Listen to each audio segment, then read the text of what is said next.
Hey, welcome. This is a little video for Juno in Aquarius. So, if we're looking at the sign that something is in, we're looking at the style in which it functions. So, Aquarius is a fixed, which means it's very strong, it's very sturdy, air sign. And air is about intellectualism, communication, relationships.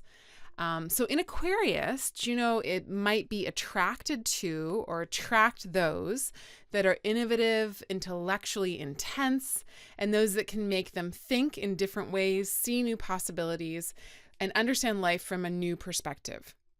So Aquarius is very intellectual and very rigorously so.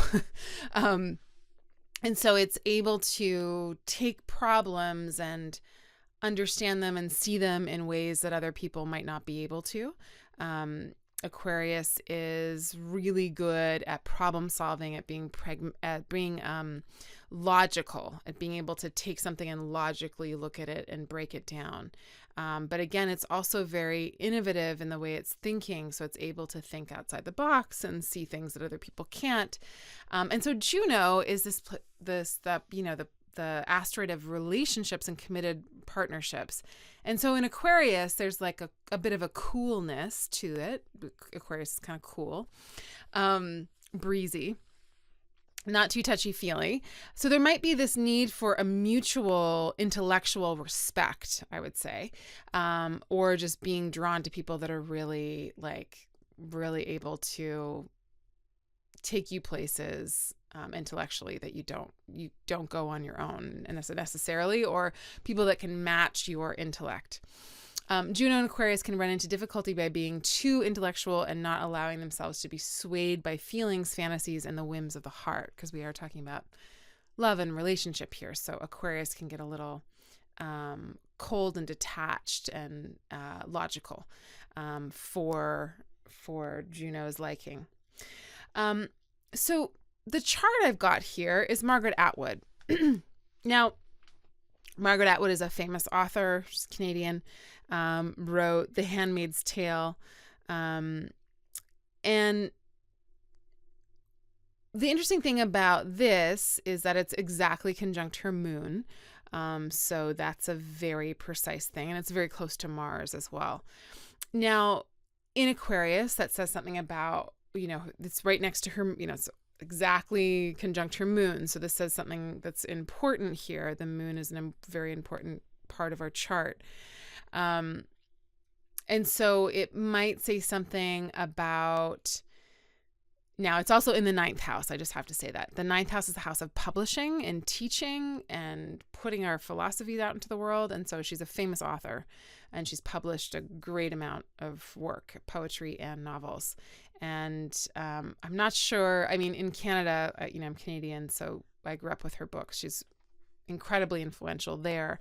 But I know that The Handmaid's Tale has been, is a book that, especially right now, is quite popular the world over, in a sense, or at least in America, I think, as well.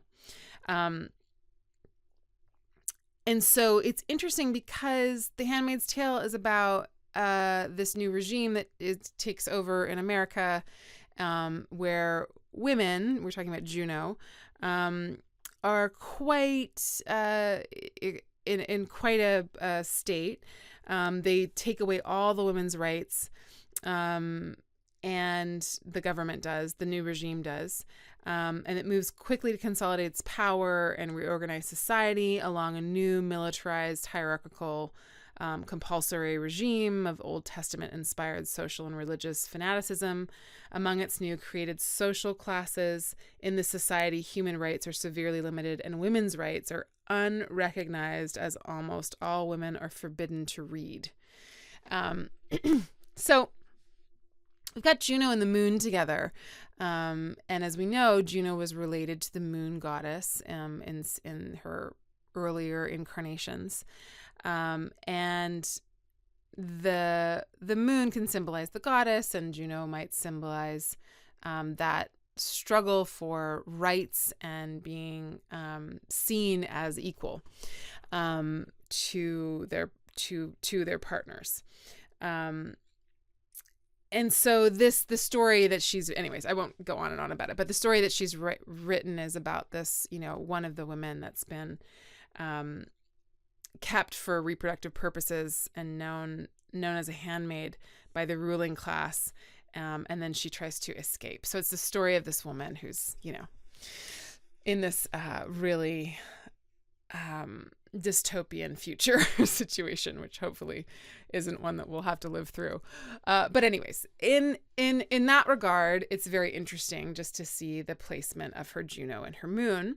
And then on a kind of practical note, her husband is also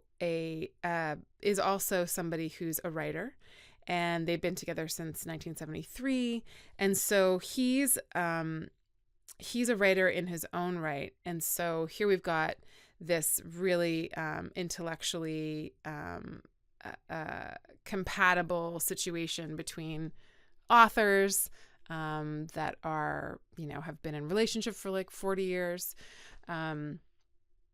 They're both published. They both are now, Juno's also sitting next to Mars. They're both activists. They're both environmental activists, and seem to have, a relationship based on intellectual equality and professional. And this is all next to the midheavens, so it's including their careers in some way, but a professional. I don't know if I'd say advantages, but a professional relationship, right? If they're in the same profession, and both of their professions is writing, publishing. It's an Aquarius, so it's very intellectual. Anyways, I'm repeating myself. Okay, so that's it. That's what I thought was an interesting example. And again, if you have, I think I've got one more example, but this one I took two.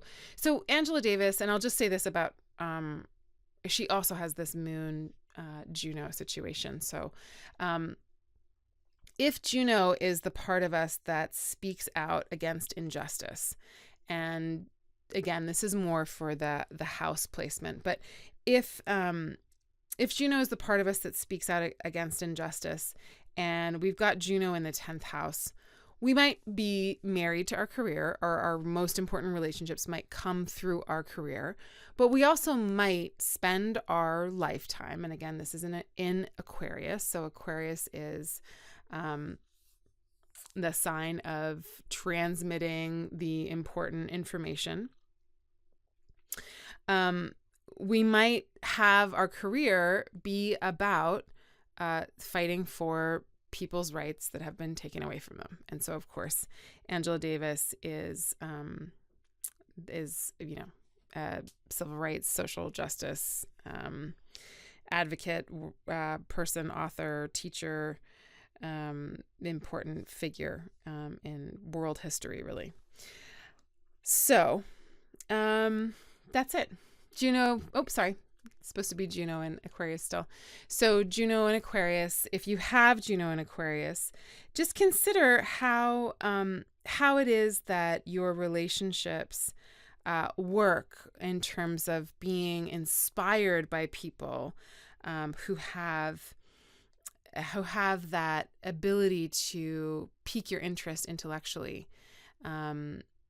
And what kind of commitment maybe do you have and relationship do you have with information and with innovative ways of communicating what you know and your own knowledge, I would say. All right. Lots of love. More soon. Bye for now.